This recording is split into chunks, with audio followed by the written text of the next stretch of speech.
మనం ఏ పార్టీ వారమో, లేకపోతే మన యొక్క జీవితాలు మనం ఎక్కడి నుండి వచ్చామో, హృదయ పరివర్తనను గురించి, పశ్చాత్తాపాన్ని గురించి, వీటిని అన్నింటిని గురించి మనం ఆలకించి ఈ యొక్క ప్రయాణాన్ని మనం ప్రారంభించుకున్నాం. ఈ ప్రయాణాన్ని ప్రారంభించుకున్నాం ప్రియమైన సహోదరి సహోదరులారా. మరి అయితే ఈ యొక్క తపస్సు కాలంలోనికి మనం అడుగు పెట్టాం. తపస్సు కాలం అంటే ఏంటి? ఈ యొక్క తపస్సు కాలం అంటే ఏంటి అంటే కేవలం నేను ఏమి తినకుండా ఉండటమేనా? ఈ తపస్సు కాలం అంటే ఒక నరకమేనా? తపస్సు కాలం అంటే ఏ సంతోషాలు, ఏ ఆనందాలు ఏం లేకుండా ఉండటమేనా? ఎందుకు ఈ యొక్క తపస్సు కాలాన్ని తల్లి తిరుసభ మనకి ఇస్తూ ఉంది? దీని యొక్క ప్రాముఖ్యత ఏంటి?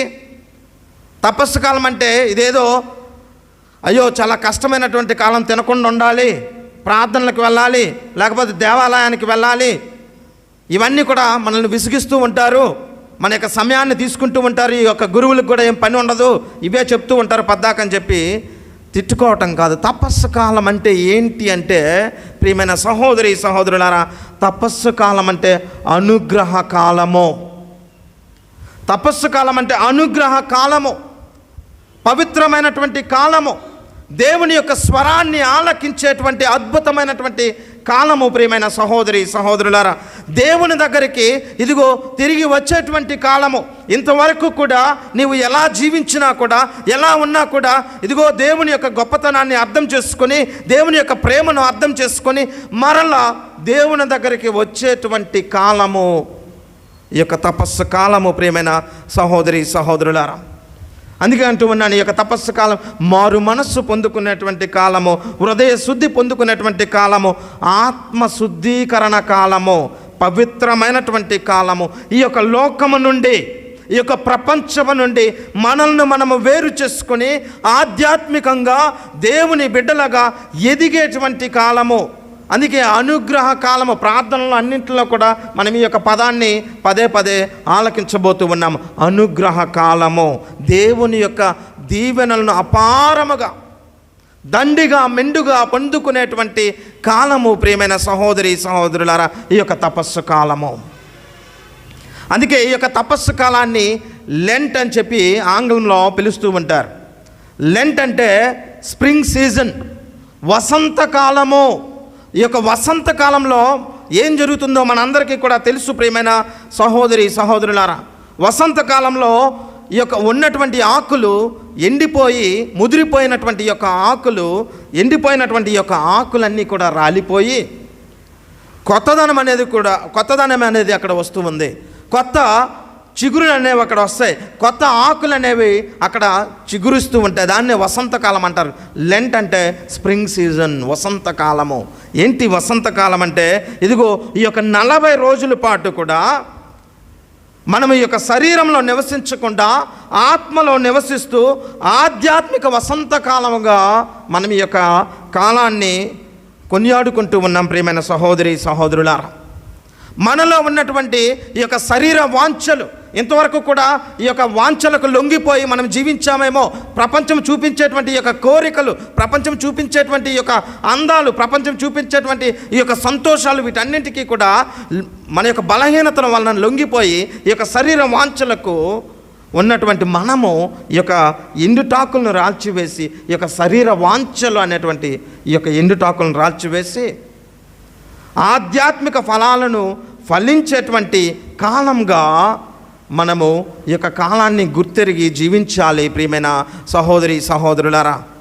పౌలు గారు గలతీయులకు రాసినటువంటి లేఖ 5వ అధ్యాయము 16 నుండి 20 వచనాల్లో మనం చదువుకుంటాం. ఇదిగో మనం శరీరానికి సంబంధించిన వారిగా ఉండకూడదు, ఆత్మకు సంబంధించినటువంటి బిడ్డలుగా నీవు నేను మనం ఉండాలి ప్రియమైన సహోదరి సహోదరులారా. ఈ యొక్క శరీర వాంఛలకు మనం లొంగిపోయి మన యొక్క బలహీనతల వలన పాపంలో పడిపోయి ఆ విధంగా జీవించటం కాదు. నీవు ఆత్మచేత నింపబడి మరి ఆధ్యాత్మికంగా ఎదుగుతూ విశ్వాసంలో బలంగా దృఢంగా ఎదగాలి అని చెప్పి పౌలు గారు అక్కడ తెలియజేస్తూ ఉన్నారు ప్రియమైన సహోదరి సహోదరులారా. కాబట్టి ఈ యొక్క తపస్సు కాలము, మనం ఈ యొక్క ప్రయాణము, ఇది ఒక 40 రోజుల యొక్క ప్రయాణము. ఈ యొక్క ప్రయాణంలో మనం అడుగు పెట్టాం కాబట్టి తల్లి తిరుసభ కూడా మనల నుండి 3 విశ్వాస క్రియలు చేయమని చెప్పి అడుగుతూ ఉంది. 3 పుణ్యక్రియలను చేయమని ఈ విధంగా చేయటం ద్వారా తల్లి తిరుసభకు వచ్చేదేం లేదు. తల్లి తిరుసభ ఏ లాభాన్ని పొందుకోదు. ఇది మన వ్యక్తిగత పర్సనల్ కన్వర్షన్. మన వ్యక్తిగతంగా మనలో మార్పు రావాలి. వ్యక్తిగతంగా మనలో మారు మనసు పొందుకొని దేవునికి దగ్గరగా వచ్చి దేవుని యొక్క వరాలను అపారంగా పొందుకోవాలని చెప్పి మనల్ని సిద్ధం చేస్తూ తల్లి తిరుసభ 3 ముఖ్యమైనటువంటి విశ్వాస క్రియలను అనుసరించండి అని చెప్పి మనందరికీ కూడా చెబుతూ ఉంది. ప్రియమైన సహోదరి సహోదరులారా, ఇవి చేయటం ద్వారా మన యొక్క శరీరాలను నలగొట్టుకొని మన యొక్క కష్టాన్ని జయించి ఈ యొక్క శోధనను జయించి మనం దేవుని దగ్గరగా రావాలి, దేవుని బిడ్డలుగా మనం ఎదగాలి అని చెప్పి మనకి తల్లి తిరుసభ బోధిస్తూ ఉంది. ప్రియమైన సహోదరి సహోదరులారా, ఈ 3 విషయాలు మనకి అందరికీ కూడా తెలిసినదే. ప్రార్థన మొదటిగా, ప్రార్థనా జీవితము రెండవదిగా, ఉపవాస జీవితము మూడవదిగా, దాన ధర్మ క్రియలు. ప్రార్థన, ఉపవాసము, దాన ధర్మ క్రియలు చేసుకుంటూ ఈ యొక్క 40 రోజుల యొక్క ప్రయాణాన్ని మనము ప్రారంభించాలి. గొప్పగా ఉన్నతంగా జీవించాలి. అంటే ఈ 40 రోజులు అయిపోయిన తర్వాత మళ్ళీ మన ఇష్టం అంటే కాదు. ఈ యొక్క విశ్వాస ప్రయాణం మనం కొనసాగించాలి.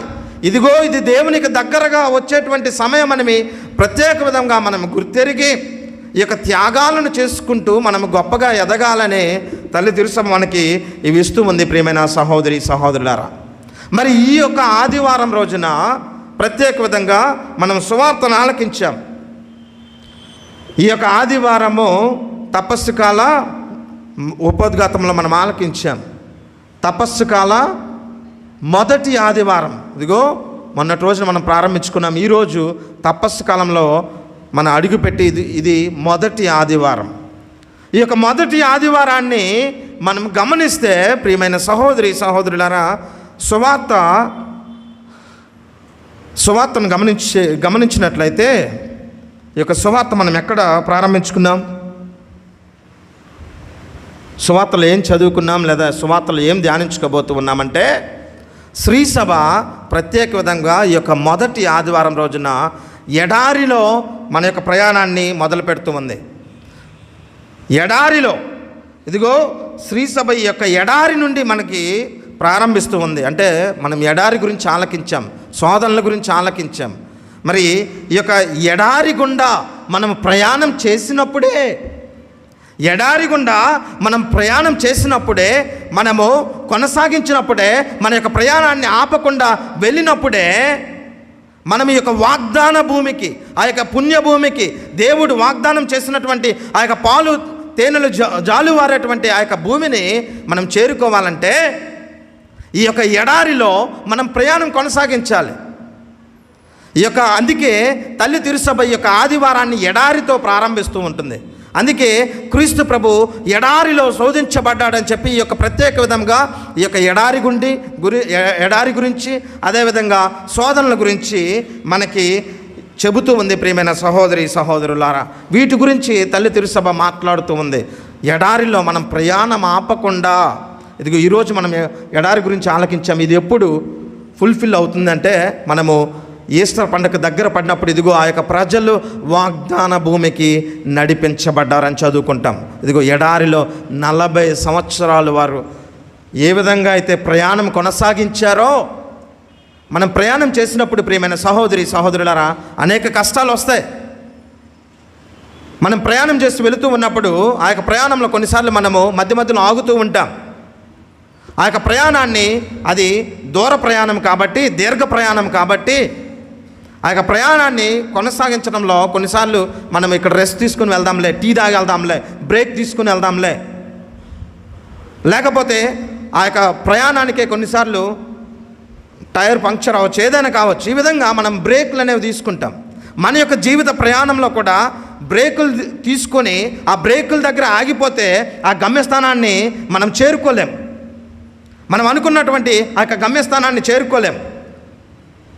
గమ్యస్థానాన్ని చేరుకోవాలంటే నీవు ఆ యొక్క ప్రయాణం కష్టతరమైనప్పటికీ, నీకు ఇష్టం లేనప్పటికీ, కాలు నొప్పులు వచ్చినప్పటికీ, లేకపోతే ఇంకో విధంగా ఆటంకాలు వచ్చినప్పటికీ నీవు కొనసాగించినప్పుడే, చివరి వరకు నిలదొక్కుని నీవు వెళ్ళినప్పుడే నీవు ఆ యొక్క జీవిత ప్రయాణాన్ని మరి చేరుకుంటావు, ఆ యొక్క గమ్యాన్ని చేరుకుంటావు ప్రియమైన సహోదరి సహోదరులారా.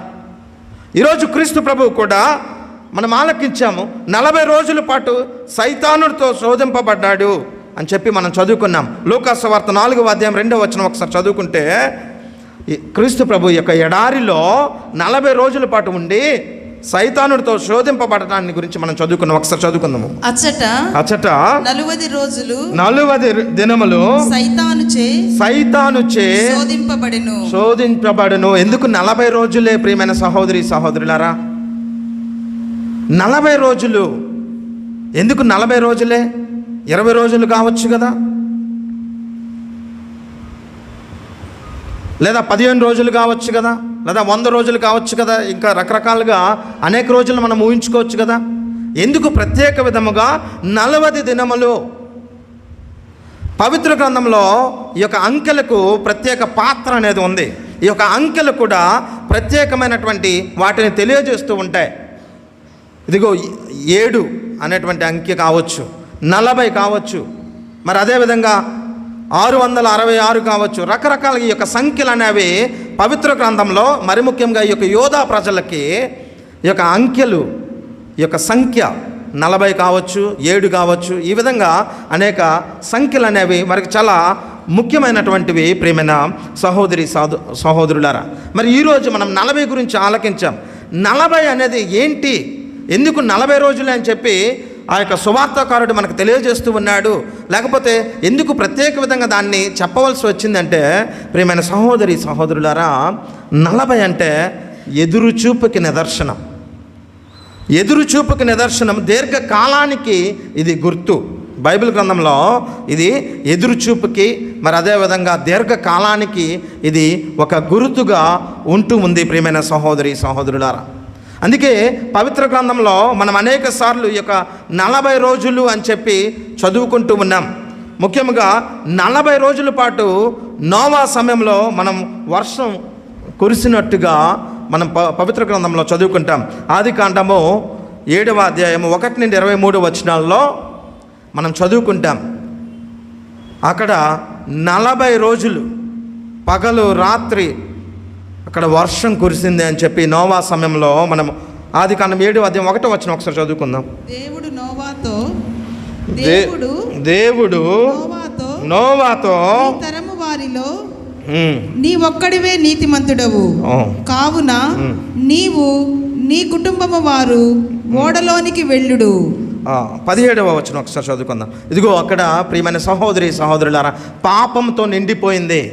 పాపంతో నిండిపోయినటువంటి వాటిని దేవుడు నాశనం చేయాలనుకుంటున్నాడు. దేవుడు పాపాన్ని అసహించుకుంటాడు. దేవుడు పాపాన్ని అసహించుకునే దేవుడు కాబట్టే వాటిని నాశనం చేయాలనుకుంటూ ఉన్నాడు. వారు దేవుని బిడ్డలుగా కాకుండా మరి సైతానుకి ఇష్టమైనటువంటి బిడ్డలుగా పాపంలో నిండిపోయినటువంటి వారిని నాశనం చేయాలనుకుంటున్నటువంటి దేవుడిని గురించి మనం ఆలకిస్తాం. అక్కడ నోవా గురించి మనం ఆలకిస్తాం. ఇదిగో 17వ వచనము, భూమి మీద 40 రోజుల పాటు నీటి ముప్పు కొనసాగించి, ఇదిగో నీటి ఈ యొక్క ప్రళయము ద్వారా, జల ప్రళయము ద్వారా, జలము ద్వారా, ముంపు ద్వారా, ఈ యొక్క వర్షము ద్వారా 40 పగళ్ళు 40 రాత్రులు కంటిన్యూస్గా వర్షం పడితే ఏమవుతుంది ప్రియమైన సహోదరి సహోదరులారా? నీటి ముంపు. ఆ విధంగా దేవుడు నాశనం చేయాలనుకున్నాడు. ఇదిగో 40 రోజులు అని చెప్పి మనం అక్కడ పవిత్ర గ్రంథంలో చదువుకుంటాం ప్రియమైన సహోదరి సహోదరులారా. అదేవిధముగా 40 రోజులు మోషే దేవునితో గడిపాడు. ఈ విధంగా చూసుకుంటే అనేక ఉదాహరణలు ఉన్నాయి. 40 రోజులు మోషే దేవునితో గడిపాడని చెప్పి నిర్గమకాండము 34వ అధ్యాయము 28వ వచనం ఒకసారి చదువుకుందాం. నిర్గమకాండము 34వ అధ్యాయము 28వ వచనం. మోషే ప్రభువుతో 40 పగళ్ళు 40 రాత్రులు గడిపిన. ఇదిగో మోషే దేవునితో 40 పగళ్ళు 40 రాత్రులు గడిపాడని చెప్పి కూడా మనము పవిత్ర గ్రంథంలో చదువుకుంటాం ప్రియమైన సహోదరి సహోదరులారా. అదేవిధంగా ఏలియా ప్రవక్త కూడా 40 రోజుల పాటు తన యొక్క ప్రయాణాన్ని కొనసాగించాడని చెప్పి రాజుల మొదటి గ్రంథము 19వ అధ్యాయము 8వ వచనము. ఏలియా లేచి ఆ, రొట్టెను తిని ఆ, నీళ్లు త్రాగెను. ఆ. ఆ ఆహారపు బలముతో ఆ ఆహారపు బలముతో 40 రోజులు నడిచి 40 రోజులు నడిచి దేవుని కొండైన హోరేబును చేరుకొనెను. ప్రియమైన సహోదరి సహోదరులారా, ఇదిగో ఈ విధంగా చూసుకుంటే 40 యొక్క సంఖ్యకు ప్రత్యేక గుర్తింపు అనేది ఉంది. అదేవిధంగా మనందరికీ తెలుసు, ఇజ్రాయేలు ప్రజలు 40 సంవత్సరాలుగా ఎడారిలో ప్రయాణం కొనసాగించారు. మోషే, మరి అదేవిధంగా ఏలియా, వీరందరూ కూడా 40 రోజులు శోధించబడ్డారు, ఉపవాసాలు ఉన్నారు, దేవుని దగ్గరికి వారు చేరుకోగలిగారు. ప్రియమైన సహోదరి సహోదరులారా, ఈనాటి సువార్తలో మనం ఆలకించాం, యేసు ప్రభు ఆత్మ ప్రేరణతో నింపబడి ఎక్కడికి తీసుకుని వెళ్ళబడ్డాడు అంటే ఎడారి ప్రదేశానికి నడిపించబడ్డాడు. ఎడారి ప్రాంతానికి ఆత్మ ప్రేరణ చేత యేసు ప్రభు నడిపించబడ్డాడు. ప్రియమైన సహోదరి సహోదరులారా, ఇక్కడ మనము ఈ యొక్క ఎడారిని ఏ విధంగా అర్థం చేసుకోవాలంటే ఒక ప్రదేశంగా అర్థం చేసుకోకూడదు. అంటే మనం కూడా ఇప్పుడు నిష్ఠగా ఉండాలంటే అందరం ఎడారికి వెళ్ళిపోవాల్సిన పని లేదు. మనందరం కూడా దేవుని దగ్గరికి రావాలంటే మనందరం కూడా ఎడారికి వెళ్ళిపోవాల్సిన పని లేదు. ఆ యొక్క ప్రదేశంలోనే చేయాలనేది కాదు. ఎడారి అనేది ప్రియమైన సహోదరి సహోదరులారా ఇక్కడ ప్రదేశంగా కాదు, ఇది ఒక స్థితిలాగా మనము గమనించాలి. ప్రియమైన సహోదరి సహోదరులారా, ఎడారి అంటే ఇది ఒక స్థితి. ఈ యొక్క స్థితిలో విశ్వాసి మనస్సు అనేది భక్తులమైనటువంటి మనకు, దేవుని యొక్క బిడ్డలుగా ఉన్నటువంటి మనకు, ఇదిగో ఆయన యొక్క కుమారులను చెప్పుకుంటూ ఉన్నటువంటి మనకు, ఆయన యొక్క శిష్యులను చెప్పుకుంటున్నటువంటి మనకు మన యొక్క మనస్సు అనేది పరిశోధించబడుతుంది. ప్రియమైన సహోదరి సహోదరులారా, ఈ యొక్క స్థితిలో విశ్వాసులుగా ఉన్నటువంటి మనందరం కూడా పరిశోధించబడతాం. ప్రియమైన సహోదరి సహోదరులారా, శోధించబడతాం, మనందరం కూడా శోధించబడతాం. శోధనలు అనేవి అందుకే ఇవి సహజమైనటువంటి, ప్రియమైన సహోదరి సహోదరులారా, ఇవి సహజమైనటువంటివి. మానవాళిగా పుట్టిన ప్రతి ఒక్కరికి కూడా ఈ యొక్క శోధనలు అనేవి వస్తాయి. ఏ ఒక్క మానవుడు కూడా ఈ యొక్క శోధనలకు అతీతుడు కాదు. నేను ధనవంతుడిని కదా, నాకు శోధన రాకూడదంటే కాదు. నేను గొప్పగా ఉన్నాను కదా, గొప్ప విశ్వాసిని కదా, ప్రతిరోజు దివ్య బలి పూజకు వస్తున్నాను కదా, నాకు వద్దు అంటే కాదు. నేను దేవుని సేవ చేయడానికి ఒక గురువుగా అభిషేకం పొందాను కదా, నాకు శోధన రావంటే కాదు. ఒక అమ్మగారిగా నేను ఎన్నుకోబడ్డాను కదా అంటే కాదు.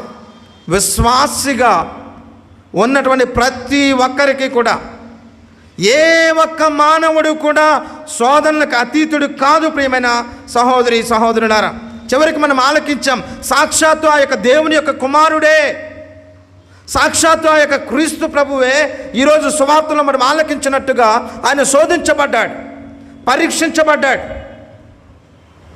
మరి దేవుని యొక్క కుమారుడే శోధించబడితే నీవు నేను ఇంక ఎంతలా శోధించబడతామో ఊహించుకోండి. ప్రియమైన సహోదరి సహోదరులారా, ఇదే విషయాన్ని మనం చదువుకుంటాం. క్రీస్తు ప్రభు శోధించబడ్డాడు, పరీక్షించబడ్డాడని మార్కు సువార్త 1వ అధ్యాయం 12 నుండి 13 వచనాలు. మరి అదేవిధంగా మత్తయి సువార్తలో చదువుకుంటాం. అదేవిధంగా ఈనాటి లోకా సువార్తలో కూడా మనం చదువుకున్నాం. దేవుడు పరీక్షించబడ్డాడు, దేవుడు శోధించబడ్డాడు. శోధనలు అనేవి ప్రతి ఒక్కరికి కూడా వస్తాయి.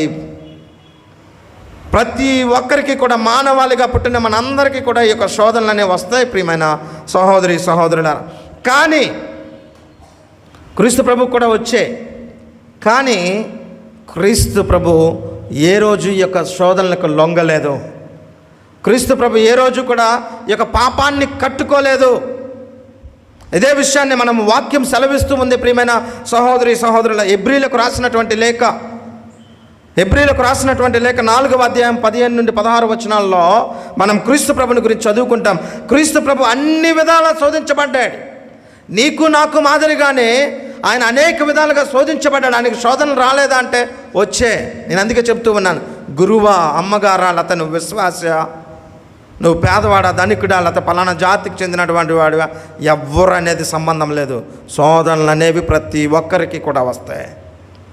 వాటిని మనము జయించగలగాలి. ప్రియమైన సహోదరి సహోదరులారా, వాక్యం చదువుకుందాం. హెబ్రీయులకు రాస్తున్నటువంటి లేఖ 4వ అధ్యాయం 15 నుండి 16 వచనాలు. ఇదిగో క్రీస్తు ప్రభు అన్ని విధాలా శోధింపబడ్డాడు, కానీ పాపము చేయలేదు అని చెప్పి మనం అక్కడ చదువుకుంటాం. శోధనలను జయించి మనకి ఒక ఉదాహరణగా, నీకు నాకు ఒక మార్గ చూపరిగా, ఒక ఉదాహరణగా శోధనలు జయించగలము. శోధనలకు లొంగిపోవాల్సిన అవసరం లేదు. శోధనలు నీవు నేను జయించగలము అని చెప్పి మనకి ఒక ఉదాహరణగా ఆయన నిల్చుని ఉన్నాడు. ప్రియమైన సహోదరి సహోదరులారా, మనకు తెలిసి ఈ యొక్క శోధనలు కూడా సర్వసాధారణమైనటువంటివే. ప్రతి ఒక్క మానవుడు కూడా దాదాపుగా వీటికి లొంగిపోయేటువంటివే.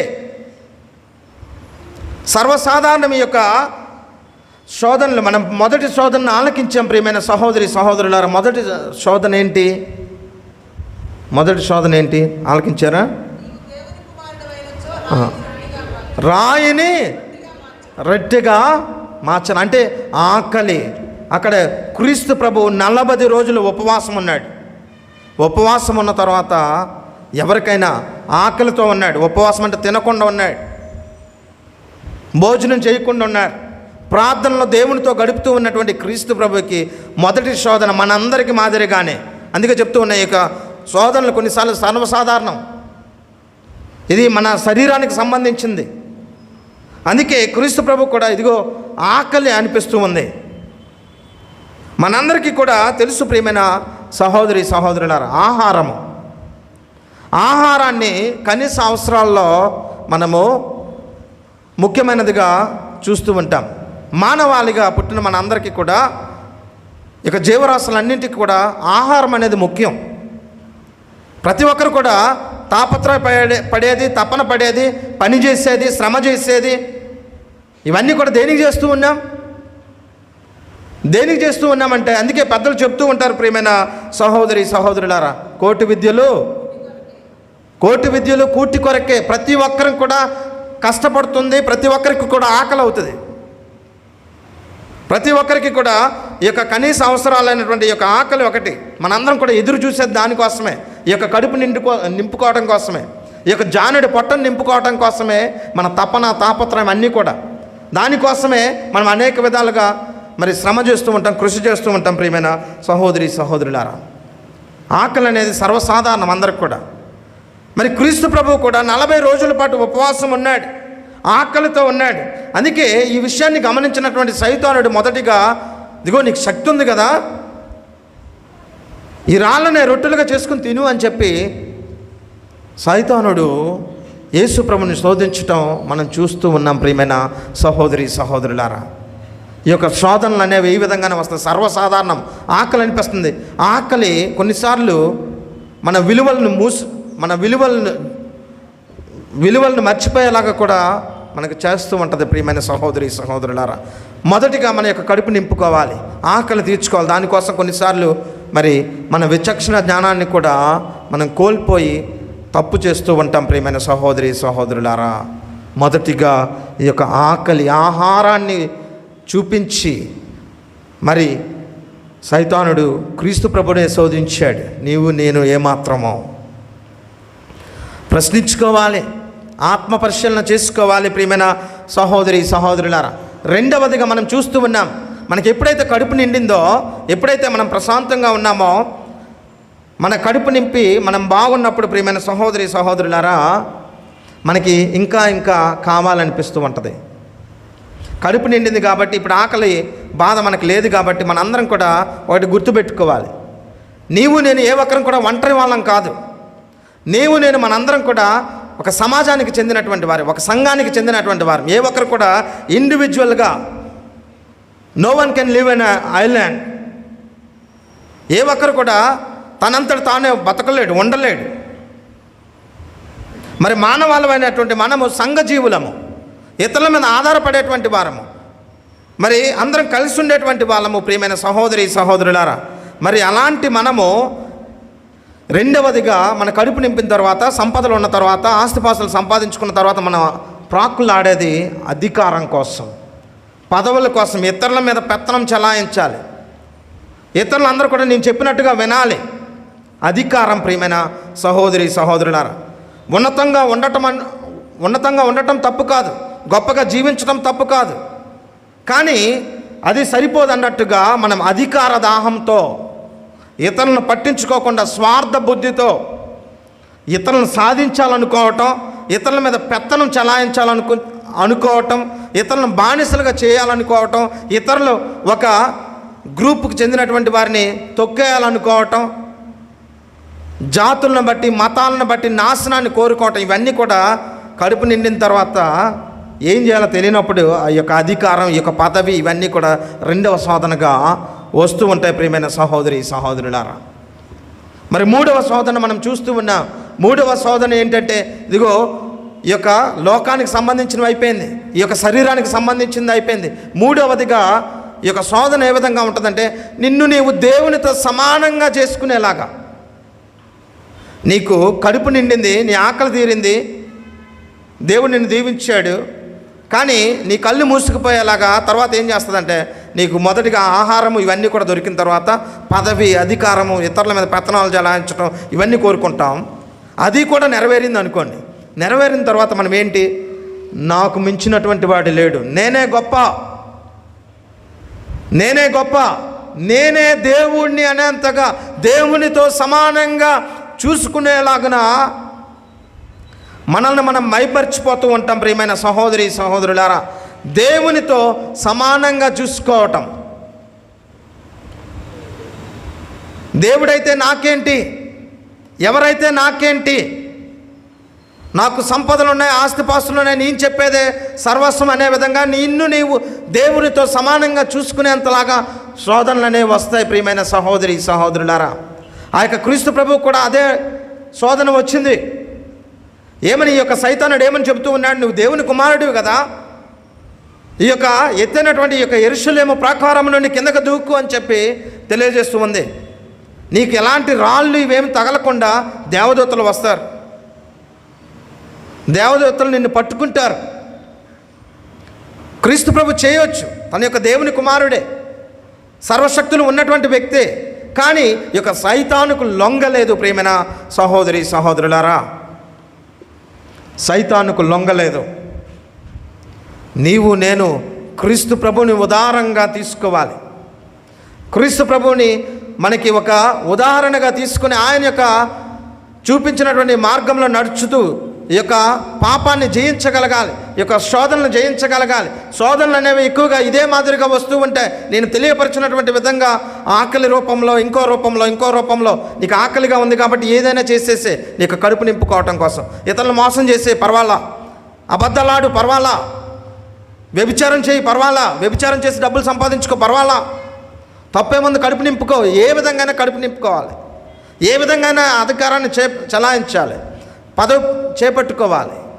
ఇలా రకరకాలుగా మనల్ని ఈ యొక్క శోధనలు అనేవి వస్తూ ఉంటాయి. కానీ ప్రియమైన సహోదరి సహోదరుల, అంతెందుకు మన ఆదిమ తల్లిదండ్రులు ఆదాము అవ్వల యొక్క జీవితం చూస్తే వారు కూడా ఏ విధంగా శోధించబడ్డారంటే, ఇదిగో ఆకర్షణీయమైనటువంటి ఆ యొక్క పండును బట్టి, ఆకర్షణీయమైనటువంటి ఆ యొక్క పండును, ఆ యొక్క శోధన చూడండి ప్రియమైన సహోదరి సహోదరులారా. మీరు తిన్నట్టయితే, ఈ యొక్క ఫలాన్ని మీరు తిన్నట్టయితే మీరు దేవునితో సమానం అయిపోతారు. చూడండి, దేవునితో సమానము. మరి ఈ విధంగా వారు పాపం కట్టుకున్నారు, ఆ యొక్క శోధనలకు లొంగిపోయారు. మరి ఈ ఆదివారం రోజున, ఈ యొక్క తపస్సు కల మొదటి ఆదివారం రోజున నీవు నేను ఏం గుర్తుపెట్టుకోవాలి, ఏం చేయాలి ప్రియమైన సహోదరి సహోదరులారంటే, ఈ విషయాలు గుర్తుపెట్టుకోండి. శోధనలు అనేవి ప్రతి ఒక్క మానవుడికి వస్తాయి. ఏ ఒక్క మానవుడు కూడా అతీతుడు కాడు, ప్రతి ఒక్కరికి కూడా వస్తాయి. ఇవి జీవితాంతం వరకు వస్తాయి. ఒకసారి అంట ఒక విద్యార్థి గురు తర్ఫీదును పొందుతూ ఉన్నటువంటి సెమినేరియన్ అప్పుడే గురువైనటువంటి గురువు దగ్గరికి వెళ్ళి, నాకు చాలా శోధనలు వస్తూ ఉన్నాయి, వీటిని నేనేం ఎలా జయించగలగాలి, ఏంటి, నాకు విపరీతంగా ఈ యొక్క శోధనలు అనేవి వస్తూ ఉన్నాయి, టెంప్టేషన్స్ వస్తూ ఉన్నాయంటే, ఆ గురువు చెప్పాడంట, నేను ఇప్పుడే గురువయ్యాను, ఈ మధ్య గురువయ్యాను, 5 సంవత్సరాలు అయింది నేను గురువయ్యి, నాకు కూడా శోధనలు వస్తూ ఉన్నాయి, నేను నీకులాగే, ఇదిగో మన కమ్యూనిటీలో ఇంకో ఫాదర్ గారు ఉన్నారు కదా, ఆయనకి 50-60 సంవత్సరాలు ఉన్నాయి, ఆయన దగ్గరికి వెళ్ళు అని చెప్పి ఆ గురువుకి, ఆ యొక్క విద్యార్థికి ఆ నూతనంగా గురువు అయినటువంటి ఆ గురువు తెలియజేశాడంట శోధనలు వస్తున్నాయంటే. అయితే ఆ గురు విద్యార్థి ఇప్పుడు 60 సంవత్సరాలు వయసు ఉన్నటువంటి ఆ గురువు దగ్గరికి వెళ్ళాడు. గురువు దగ్గరికి వెళ్ళి, నాకు టెంప్టేషన్స్ వస్తూ ఉన్నాయి, శోధనలు వస్తూ ఉన్నాయి, నేనేం చేయాలి, నాకు శోధనలు రాకుండా చేయాలి అంటే ఆయన చెప్పాడు, నాకు కూడా శోధనలు వస్తూ ఉన్నాయి. ఇదిగో మన కమ్యూనిటీలో 84 సంవత్సరాల వయసు ఉన్నటువంటి పెద్ద ఫాదర్ ఉన్నారు కదా, ముసలితనంలో ఉన్నారు కదా, ఆయన దగ్గరికి వెళ్ళి చెప్పు, ఆయన సమాధానం చెప్తారేమో, ఆయనకి శోధనలు రావట్లేదేమంటే, అదేవిధంగా గురు విద్యార్థి అక్కడికి వెళ్ళి అడిగాడంట. ఆ యొక్క 80 సంవత్సరాల ముసలి ప్రాయంలో ఉన్నటువంటి ఆ యొక్క ఫాదర్ దగ్గరికి వెళ్ళి, ఫాదర్ గారు నాకు శోధనలు వస్తూ ఉన్నాయి, టెంప్టేషన్స్ వస్తూ ఉన్నాయంటే, నాకు కూడా వస్తూ ఉన్నాయి అని చెప్పి ఆయన తెలియజేశాడంట. అంటే దీని అర్థం ఏంటంటే, ప్రియమైన సహోదరి సహోదరులారా, శోధనలు అనేవి జీవితాంతం వరకు వస్తాయి. జీవితాంతం వరకు, మనం మరణించేంత వరకు కూడా ఒక శోధనలు అనేవి వస్తాయి. ఈ శోధనలకు ఎవరు అతిథులు కాదు. దేవుళ్ళు ఎదగాలనుకున్న కొద్దీ, దేవుళ్ళు ఎదిగే కొద్దీ శోధనలు ఇంకా ఎక్కువ వస్తాయి. ముఖ్యంగా మీరు గమనించండి, ఈ యొక్క 40 రోజుల పాటు మీరు నిష్ఠగా ఉండాలనుకుంటున్నారు, ప్రార్థన చేయాలనుకుంటున్నారు, ఉపవాసాలు ఉండాలనుకుంటున్నారు, శోధనలు ఇంకా ఎక్కువ అవుతాయి. దాన ధర్మ క్రియలు చేయాలనుకుంటున్నారు, ఇంకా ఎక్కువగా మీ యొక్క విశ్వాసం పరీక్షించబడుతుంది. నీవు ఎప్పుడైతే దేవుళ్ళు ఎదగాలనుకుంటున్న కొలది సైతానుడు ఇంకా నిన్ను పరీక్షలకు గురి చేస్తూ ఉంటాడు. వాటిని నీవు జయించగలగాలి. అదేవిధంగా మానవ అవసరాలను, నేను ఇందాక చెప్పినట్టుగా మానవ అవసరాలను ఆసరాగా తీసుకుంటే, ఆకలి బేసిక్, ఇలాంటి ఆసరాలను అవసరాగా చేసుకొని మరి ఈ యొక్క శోధనలు అనేవి వస్తాయి. నిజ స్వభావానికి మనకి పరీక్షలు పెడుతూ ఉంటాయి. మన నిజ స్వభావానికి ఈ 40 రోజుల పాటు నిష్ఠగా ఉందాం, చక్కగా ఉందాం, దేవుని దగ్గరకు వద్దాం, గొప్పగా జీవిద్దాం అంటేనే ఇంకా శోధనలు ఎక్కువ అవుతూ ఉంటాయి. కానీ జయించగలగాలి నీవు నేను, ప్రియమైన సహోదరి సహోదరులారా. చివరిగా, శోధనలు రావటం తప్పు కాదు. ఈ యొక్క శోధనలు రావటం అనేది తప్పు కాదు ప్రియమైన సహోదరి సహోదరులారా. వస్తాయి, ప్రతి ఒక్కరికి వస్తాయి, జీవితాంతం వరకు వస్తాయి. శోధనలు రావటం తప్పు కాదు, ఇది పాపం కాదు. కానీ వాటికి లొంగిపోవటం పాపం. శోధనలు వచ్చినప్పుడు వాటికి లొంగిపోతే అది పాపం. శోధనలు అనేవి టెంప్టేషన్స్ అనేవి వస్తాయి. శోధనలు టెంప్టేషన్స్ రావటం తప్పు కాదు, కానీ అవి ఎప్పుడైతే వాటికి లొంగిపోయి నీవు దాని అనుసారంగా నీ జీవితాన్ని జీవిస్తావో అది పెద్ద పాపము, తప్పు ప్రియమైన సహోదరి సహోదరులారా. అందుకే శోధనలు అనేవి ఎలాంటివంటే, మన తల మీద పక్షులు ఎగురుతూ ఉంటాయి, మన తల మీద అనేక పక్షులు ఎగురుతూ ఉంటాయి. ఈ యొక్క శోధనలు కూడా ఈ యొక్క పక్షులు లాంటివి, మనం పైనుండి ఎగిరిపోతూ వెళ్ళిపోతూ ఉంటాయి. మన తల మీద కూడా ఎన్నో పక్షులు వెళ్ళి ఉంటాయి. కానీ ఈ యొక్క శోధనలు అనేవి తల మీద ఎగిరేటువంటి పక్షులు లాంటివి. మరి ఈ యొక్క పక్షులు తల మీద ఎగరటం తప్పు కాదు, కానీ ఇవే పక్షులు నీ తల మీదకి వచ్చి నీ తల మీద కూర్చొని గూడు చేసుకొని గుడ్లు పెట్టి పిల్లల్ని పొదిగినాగా చేసిందనుకోండి, అది పాపం అవుతుంది. అంటే దాన్ని బాధ్యత ఎవరి మీద ఉంది? శోధనలు అనేవి వస్తాయి, కానీ వాటిని జయించాల్సిన బాధ్యత నీ మీద నా మీద ఉంది ప్రియమైన సహోదరి సహోదరుల. అంతే తప్పించి మనం ఇదిగో ఆ యొక్క పక్షుల్ని, శోధనలు అనేటువంటి ఈ యొక్క పక్షుల్ని మన నుదుటి మీదకి వచ్చి కూర్చోండి అమ్మా, చక్కగా గూడు కట్టుకోండి, గుడ్లు పెట్టండి, పిల్లల్ని చేయండి అని చెప్పి మనము చెబితే అది మన తప్పు అవుతుంది, మన పాపం అవుతుంది. మనం దేవునికి విరుద్ధంగా దూరంగా జీవించినటువంటి వారము అవుతాం ప్రియమైన సహోదరి సహోదరులారా. మరి చివరిగా శోధనలు జయించాలి అంటే మనం ఏం చేయాలి? చెప్పాను నేను, శోధనలు అనేవి ప్రతి ఒక్కరికి వస్తాయని. కానీ వీటిని జయించాలి అంటే ఏం చేయాలంటే వాక్యాన్ని చదవాలి, వాక్యాన్ని ధ్యానించాలి ప్రియమైన సహోదరి సహోదరులారా. వాక్యము ద్వారా శోధనలు జయించగలుగుతాం, ప్రార్థనల ద్వారా శోధనలు జయించగలుగుతాం. చివరిగా దివ్య సప్రసాదము ద్వారా, దివ్య బలి పూజలో పాల్గొనటం ద్వారా, ఇవన్నీ చేయటం ద్వారా నీవు దేవునికి దగ్గరగా వస్తావు, గొప్పగా ఉన్నతంగా దీవించబడతావు, ఆస్వాదించబడతావు. కాబట్టి ఈ యొక్క దివ్య బలి పూజలో ప్రత్యేక విధంగా దేవుని యొక్క కృపను కోరుకుంటూ శోధనలు జయించడానికి కావలసినటువంటి ఆ యొక్క కృపను దేవుని నుండి కోరుకుందాం. పితా పుత్ర పవిత్ర ఆత్మ నామమున ఆమేన్.